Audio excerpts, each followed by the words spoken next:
Hi welcome back to the channel. ನಾನು ಪಲ್ಲವಿ. ಮೈಸೂರಿನಲ್ಲಿ ಇದ್ದು ಉತ್ತರ ಭಾರತದ ದೆಹಲಿಯಿಂದ ಇಲ್ಲಿಗೆ ಬಂದಿದ್ದೇನೆ. ಇಲ್ಲಿಗೆ ಬಂದು ಹಲವಾರು ವರ್ಷಗಳಾಗಿದ್ದರಿಂದ ನನಗೆ ಕನ್ನಡ ತುಂಬ ಚೆನ್ನಾಗಿಯೇ ಬರುತ್ತೆ. ಈಗ ನೇರವಾಗಿ ಕತೆಗೆ ಹೋಗೋಣ. ಅವನಿಗೆ ನನ್ನ ದೂರದ ಸಂಬಂಧಿಯಾಗಿದ್ದು ನಾನು ಅವನ ಜೊತೆ ಮದುವೆ ಮಾಡಿಕೊಂಡಿದ್ದೆ. ಮೊದಲು ಎಲ್ಲವೂ ಚೆನ್ನಾಗೇ ಇತ್ತು. ಅವನಿಗೆ ಪ್ರಮೋಷನ್ ಸಿಗುತ್ತಾ ಹೋದಂತೆ ಎಲ್ಲವೂ ಹಾಳಾಗಿ ಹೋಗಿತ್ತು. ಹೆಸರಿಗೆ ಎಂಬಂತೆ ನಾವಿಬ್ಬರು ಆಗೊಮ್ಮೆ ಈಗೊಮ್ಮೆ ಕೂಡುತ್ತಿದ್ದೆವು. ಮರೆಯಾದ ಮೇಲಂತೂ ನನ್ನ ಕರಿಮಣಿ ಮಾಲೀಕ ನನ್ನ ಜೊತೆಗೆ ಕೂಡಿಯೇ ಇಲ್ಲ.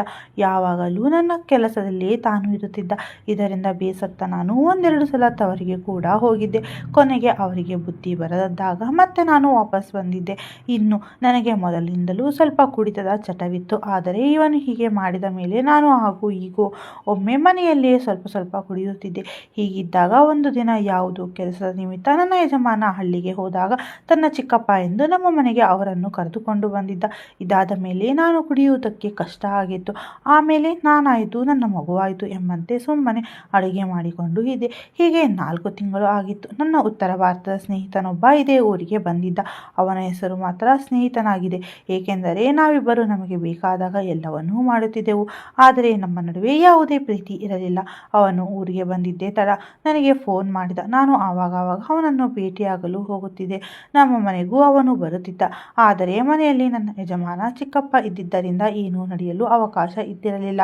ಮೊದಲೇ ಹಸುವಿನಿಂದ ಕಂಗೆಟ್ಟು ಬೆರಳು ಹಾಕಿಕೊಂಡು ವಾರಕ್ಕೆ 2 ಬಾರಿ ವಾಂತಿ ಮಾಡುತ್ತಿದ್ದೆ. ನನಗೆ ಅವನು ಕಂಡು ಸಂತೋಷವಾಗಿತ್ತು. ನನ್ನ ಹಸಿವನ್ನು ನೀಗಿಸುವವನು ಇವನೇ ಎಂದು ಕಾಯುತ್ತಿದ್ದೆ. ಹೀಗೆ ಒಂದು ದಿನ ನನ್ನ ಯಜಮಾನ ಆಫೀಸಿನಿಂದ ಬಂದು ವಿದೇಶಕ್ಕೆ ಹೋಗುತ್ತಾ ಇದ್ದೇನೆ, ಸ್ವಲ್ಪ ದಿನ ಟ್ರೈನಿಂಗ್ ಇದೆ, ಬರೋದಕ್ಕೆ 2 ತಿಂಗಳು ಆಗುತ್ತೆ ಎಂದು ಹೇಳಿದ. ನಾನು ಸರಿ ಎಂದು ಹೇಳಿದೆ. ಅವನು ಹೋದ ದಿನವೇ ನನಗೆ ಖುಷಿಯಾಗಿ ಬಿಟ್ಟಿತ್ತು. ನನ್ನ ಸ್ನೇಹಿತನಿಗೆ ಫೋನ್ ಮಾಡಿ ಮೊದಲಿನಂತೆ ಹಸಿವನ್ನು ನೀಗಿಸು, ನನಗೆ ತೃಪ್ತಿಯೇ ಆಗಿಲ್ಲ ಎಂದಾಗ ಅವನು ಹಿಂದೆ ಮುಂದೆ ಯೋಚನೆ ಮಾಡದೆ ಸರಿ ಎಂದು ಹೇಳಿದ. ಒಂದು ದಿನ ನಮ್ಮ ಯಜಮಾನನ ಚಿಕ್ಕಪ್ಪನಿಗೆ ಸಂತೆ ತರಲು ಕಳುಹಿಸಿ ಅವನನ್ನು ಮನೆಗೆ ಕರೆಸಿಕೊಂಡಿದ್ದೆ. ಆದರೆ ದುರಾದೃಷ್ಟ ಎಂಬಂತೆ ಅವತ್ತೇ ಅವರ ಬಳಿ ಮನೆಯ ಇನ್ನೊಂದು ಕೀ ಇದ್ದಿದ್ದರಿಂದ ಅವರು ಮನೆಯೊಳಗೆ ಬಂದು ನಮ್ಮನ್ನು ನೋಡಿಬಿಟ್ಟರು. ಆಮೇಲೆ ನನ್ನ ಸ್ನೇಹಿತ ಅಲ್ಲಿಂದ ಹೋದವ ಮತ್ತೆ ಸುಳಿಯಲೇ ಇಲ್ಲ. ಇತ್ತ ನಾನು ಮುಂದೆ ಏನಾಗುತ್ತದೆ ಎಂದು ಯೋಚಿಸುತ್ತಲೇ ಹೆದರುತ್ತಲೇ ದಿನಗಳನ್ನು ಸಾಗಿಸುತ್ತಿದ್ದೆ. ಹೀಗೆ 4 ದಿನ ಮನೆಯಲ್ಲಿ ಮಾತುಗಳೇ ಇರಲಿಲ್ಲ. ನಾನು ಅಡುಗೆ ಮಾಡಿ ಇಡುತ್ತಿದ್ದೆ. ಆಮೇಲೆ ಅವರು ಬಂದು ತಿನ್ನುತ್ತಿದ್ದರು. ಕೊನೆಗೆ ಒಂದು ದಿನ ನಾನು ಆಗಿದ್ದು ಆಗಿ ಹೋಯಿತು. ಇವರ ಬಾಯಿ ಮುಚ್ಚಿಸಲೇಬೇಕು, ಇವರು ಒಂದು ದಾರಿ ಎಂದು ಯೋಚಿಸಿ ಅದರಂತೆ ಮರುದಿನ ನಾನು ಮನೆಯಲ್ಲಿ ಮತ್ತೆ ಕುಡಿಯೋಕೆ ಶುರು ಮಾಡಿದೆ. ಆಗ ಅವರು ಇದನ್ನು ಅನಿಕೇತ್ಗೆ ಹೇಳ್ತೀನಿ ಎಂದಾಗ ಹೇಳಿ, ಅವನಿಗೂ ಗೊತ್ತಿದೆ ಎಂದು ಹೇಳಿದೆ. ಅವರು ಅವನಿಗೆ ಹೇಳಿದರೂ ಸಹಿತ ಜಾಸ್ತಿ ಕುಡಿಯಲ್ಲ, ನೀವು ಚಿಂತಿಸಬೇಡಿ ಎಂದು ಅವರಿಗೆ ಹೇಳಿದರು. ಆದರೆ ನನ್ನ ಸ್ನೇಹಿತನ ಜೊತೆ ನಡೆದ ಘಟನೆಯ ಬಗ್ಗೆ ಅವರು ಹೇಳಿರಲಿಲ್ಲ. ಮರುದಿನದಿಂದ ನಾನು ಅವರಿಗೆ ನೀವು ಕುಡಿತೀರಾ ಎಂದಾಗ ಅವರು ಮೊದಲು ಕುಡಿಯುತ್ತಿದ್ದ, ಈಗ ಬಿಟ್ಟಿದ್ದೇನೆ ಎಂದರು. ಆಗ ನಾನು ಪರವಾಗಿಲ್ಲ ಬನ್ನಿ ಸ್ವಲ್ಪ ಕುಡಿಯೋಣ ಎಂದೆ. ಅವರನ್ನು ಕರೆದುಕೊಂಡು ಕುಡಿಯಲು ಶುರು ಮಾಡಿದೆ. ಆಗ ನಾನು ಅವರಿಗೆ ಜಾಸ್ತಿ ಕುಡಿಸಿ ಅವರ ಬಾಯಿಂದ ಎಲ್ಲವನ್ನೂ ಕೇಳುತ್ತಿದ್ದೆ. ಹೀಗೆ ಒಂದು ದಿನ ನಾನು ನನ್ನ ಬಗ್ಗೆ ಅವರ ವಿಚಾರ ಏನು ಎಂದು ಕೇಳಿದಾಗ ಅವರು ಬಂದ ಮೊದಲ ದಿನದಿಂದ ನಿನ್ನ ಕಂಡರೆ ಏನೋ ಒಂಥರ ನನಗೆ, ಆದರೆ ನೀನು ಅವತ್ತು ನೋಡಿದಾಗಿಂದ ನನಗೆ ತಡೆಯೋಕೆ ಆಗ್ತಿಲ್ಲ. ಆದರೆ ಏನು ಮಾಡೋದು, ಅನಿಕೇತ್ ನನ್ನ ದೂರದ ಸಂಬಂಧಿ, ಹೀಗಾಗಿ ಏನೂ ಆಗೋಲ್ಲ ಎಂದು ಹೇಳಿಬಿಟ್ಟರು.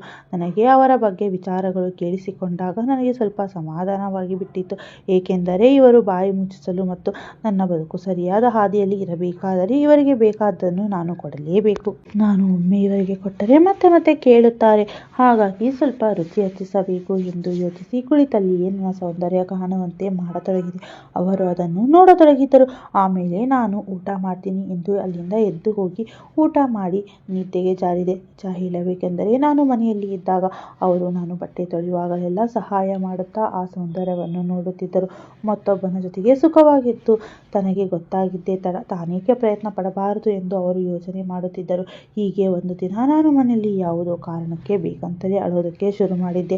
ಆಗ ಅವರು ಕಿಟಕಿಯಿಂದ ಗಮನಿಸಿ ನಿಧಾನಕ್ಕೆ ಬಾಗಿಲು ತೆರೆದು ಒಳಗೆ ಬಂದವರೇ ನನ್ನ ಹೆಗಲ ಮೇಲೆ ಕೈ ಇಟ್ಟಾಗ ನಾನು ಒಮ್ಮೆಲೆ ಗಾಬರಿಯಾಗಿ ಕಂಗಾಲಾದಂತೆ ನಟಿಸಿದೆ. ಆಗ ಅವರು ನನ್ನನ್ನು ಸಮಾಧಾನ ಮಾಡುತ್ತಾ ಏನಾಯಿತು, ದುಃಖ ಪಡಬೇಡ ಎಂದು ಸಮಾಧಾನ ಮಾಡುತ್ತಾ ಪಕ್ಕದಲ್ಲಿ ಕುಳಿತರು. ಅವರು ಪಕ್ಕದಲ್ಲಿ ಕುಳಿತಾಗ ನಾನು ಸ್ವಲ್ಪ ಸರಿದು ಕುಳಿತೆ. ಆಗ ಅವರು ಮತ್ತೆ ಸ್ವಲ್ಪ ಸರಿದರು ಕೂತರು. ಅಲ್ಲಿಗೆ ನಾನು ಹೇಳಿದ ಬಲೆಯಲ್ಲಿ ಅವರು ಸಿಕ್ಕಿದ್ದು ಕಂಡು ನನಗೆ ಖುಷಿಯಾಯಿತು. ಆಮೇಲೆ ನಾನು ಅಲ್ಲಿಂದ ಎದ್ದು ಹೋಗಿ ಟಿವಿ ನೋಡುತ್ತಾ ಕುಳಿತೆ. ಆಗ ಅವರು ಅಲ್ಲಿಗೆ ಬಂದು ಬೆಳಗ್ಗೆ ಮಾಡಿದ ಟಿಫನ್ ಚೆನ್ನಾಗಿತ್ತು, ನೀನು ತಿಂದಿಯಾ ಎಂದು ಕೇಳಿದಾಗ ಇಲ್ಲ ಎಂದು ಹೇಳಿ ಸುಮ್ಮನಾದೆ.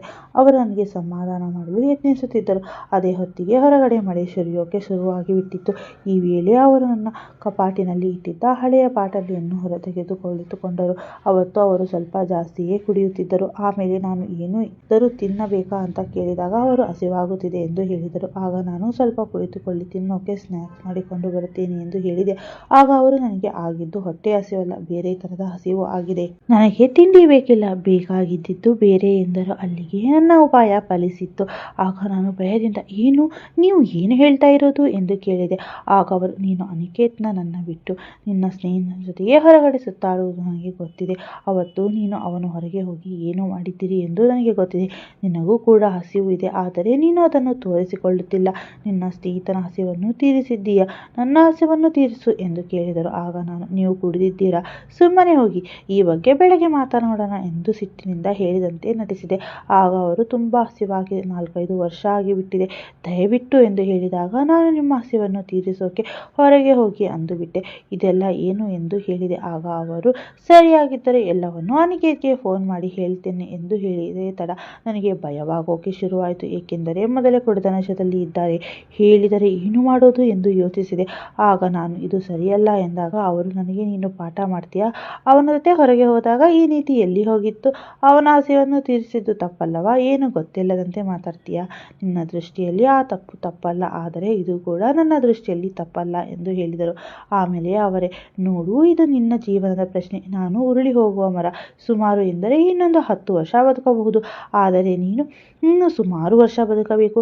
ಇವಾಗ ನಿನ್ನ ಜೀವನ ಹಾಳಾದರೆ ಏನು ಮಾಡುತ್ತೀಯಾ ಎಂದು ಕೇಳಿದರು. ಆಗ ನಾನು, ನೀವು ಹೇಳುವುದು ಸರಿಯಾದರೆ ಎನ್ನುತ್ತಾ ರಾಗ ಎಳೆತೊಡಗಿದಾಗ ಅವರು, ಏನೂ ಆಗಲ್ಲ, ಸುಮ್ಮನಿದ್ದು ಬಿಡು, ಇರಲಿ, ಯಾರಿಗೂ ಹೇಳಬೇಡ ಎಂದರು. ನಾನು ಸರಿ ಎಂದು ಹೇಳಿದೆ. ತಡ ಕುಡಿದ ನಶೆಯಲ್ಲಿಯೇ ಅವರು ಆ ಕೆಲಸವನ್ನು ಮಾಡಿದರು. ಮೊದಲಿಗೆ ಹಳ್ಳಿಯ ಮನುಷ್ಯ, ಅದುವರೆಗೆ ಆ ಥರ ಕೆಲಸವನ್ನು ಯಾರು ಮಾಡಿರಲೇ ಇರಲಿಲ್ಲ. ಅದನ್ನು ಕಂಡು ನಾನು ಗಾಬರಿಯಾಗಿದ್ದೆ. ಆಮೇಲೆ ಎಲ್ಲವೂ ಸರಿಯಾಗಿ ಆಯಿತು. ಇದಾದ ಮೇಲೆ ನನ್ನ ಯಜಮಾನ ಫೋನ್ ಮಾಡಿದ್ದ. ಆಗ ನಾನು ಫೋನ್ ಎತ್ತಲಿಲ್ಲ. ಅವರು ಬಂದು ಫೋನ್ ಎತ್ತಿ, ಇಂದು ಬೇಗ ಮಲಗಿದ್ದಾರೆ, ಹೊರಗೆ ಮಳೆ ಬರ್ತಾ ಇದೆ ಎಂದು ಹೇಳಿ ಕಾಲ್ ಕಟ್ ಮಾಡಿದರು. ಆಗ ನಾನು ಇನ್ನೊಮ್ಮೆ ಬಂದು, ನನಗೆ ಹಸಿವು ಆಗುತ್ತಿದೆ ಎಂದು ಮತ್ತೊಮ್ಮೆ ಆ ಕೆಲಸವನ್ನು ಮಾಡಿದರು. ಹೇಳಿದಾಗ ಅವರಿಗೆ ಬೇರೆ ದಾರಿ ಇರಲಿಲ್ಲ. ಮರುದಿನ ಇಬ್ಬರು ಟಿಫಿನ್ಗೆ ಕೂತಾಗ, ನೋಡು, ನಿನ್ನೆಯ ಕೆಲಸ ನಾನು ಯಾವತ್ತೂ ಮರೆಯುವುದಿಲ್ಲ ಎಂದು ಹೇಳಿದರು. ಆದರೆ ಮನಸ್ಸಿನಲ್ಲಿ, ನಾನು ಇವರನ್ನು ಹೀಗೆ ನನ್ನ ನಿಯಂತ್ರಣದಲ್ಲಿ ಇಟ್ಟುಕೊಂಡರೆ ನನ್ನ ಕೆಲಸ ಸರಿಯಾಗಿ ಆಗುತ್ತದೆ, ಇಲ್ಲದಿದ್ದರೆ ನನಗೆ ಅಪಾಯ ಕಟ್ಟಿಟ್ಟ ಬುತ್ತಿ ಎಂದು ಯೋಚಿಸಿ ಆಮೇಲೆ ನನ್ನ ಯಜಮಾನ ಬರುವವರೆಗೂ ನಾನು ಅವರೊಂದಿಗೆ ಆ ಕೆಲಸವನ್ನು ಮಾಡುತ್ತಲೇ ಇದ್ದೆ. ಹೀಗೆ 1-2 ವರ್ಷಗಳು ಆದ ಮೇಲೆ ಒಂದು ಆಘಾತದಲ್ಲಿ ಅವರು ತೀರಿ ಹೋದರು. ಇದರಿಂದ ಮನಸ್ಸಿಗೆ ತುಂಬ ಬೇಜಾರಾಗಿತ್ತು. ಈಗ ಆ ಮೊದಲಿನ ಥರ ಕೆಲಸ ಆಗುವುದಿಲ್ಲ. ಹಾಗೂ ಈಗೂ ಚೆನ್ನಾಗಿ ನಡೆಯುತ್ತಿದೆ. ಫ್ರೆಂಡ್ಸ್, ಈ ಕತೆ ಇಷ್ಟವಾದರೆ ಇದಕ್ಕೊಂದು ಲೈಕ್ ಕೊಟ್ಟು ನಿಮ್ಮ ಚಾನಲ್ಗೆ ಸಬ್ಸ್ಕ್ರೈಬ್ ಮಾಡೋದನ್ನು ಮರೀಲೇಬೇಡಿ. ಮತ್ತೆ ಮುಂದಿನ ಕಥೆಯೊಂದಿಗೆ ಸಿಗೋಣ. ಧನ್ಯವಾದಗಳು.